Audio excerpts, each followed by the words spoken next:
Philippians. Saturday of the 31st week in Ordinary Time. A reading from the letter of St. Paul to the Philippians. Brothers and sisters, I rejoice greatly in the Lord that now, at last, you revived your concern for me. You were, of course, concerned about me, but lacked an opportunity. Not that I say this because of need, for I have learned, in whatever situation I find myself, to be self-sufficient. I know indeed how to live in humble circumstances. I know also how to live with abundance. In every circumstance and in all things, I have learned the secret of being well-fed and of going hungry, of living in abundance and of being in need. I have the strength for everything through Him who empowers me. Still, it was kind of you to share in my distress. You Philippians indeed know that at the beginning of the gospel, when I left Macedonia, not a single church shared with me in an account of giving and receiving, except you alone. For even when I was at Thessalonica, you sent me something for my needs, not only once, but more than once. It is not that I am eager for the gift. Rather, I am eager for the profit that accrues to your account. I have received full payment, and I abound. I am very well supplied because of what I received from you through Epaphroditus, a fragrant aroma, an acceptable sacrifice pleasing to God. My God will fully supply whatever you need, in accord with His glorious riches in Christ Jesus. The word of the Lord.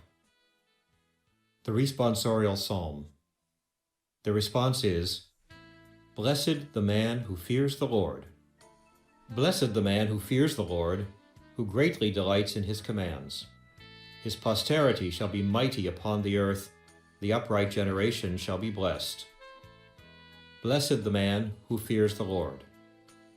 Well for the man who is gracious and lends, who conducts his affairs with justice.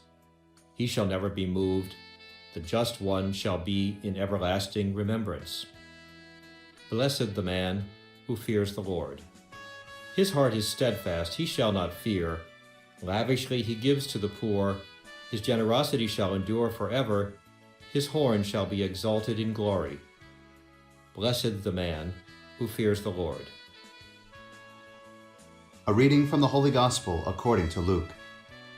Jesus said to His disciples, I tell you, make friends for yourselves with dishonest wealth, so that when it fails, you may be welcome into eternal dwellings.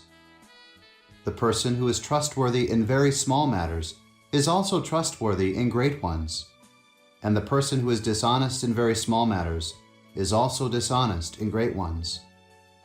If, therefore, you are not trustworthy with dishonest wealth, who will trust you with true wealth? If you are not trustworthy with what belongs to another, who will give you what is yours? No servant can serve two masters. He will either hate one and love the other, or be devoted to one and despise the other. You cannot serve God and mammon. The Pharisees, who loved money, heard all these things and sneered at Him. And He said to them, You justify yourselves in the sight of others, but God knows your hearts. For what is of human esteem is an abomination in the sight of God. The Gospel of the Lord.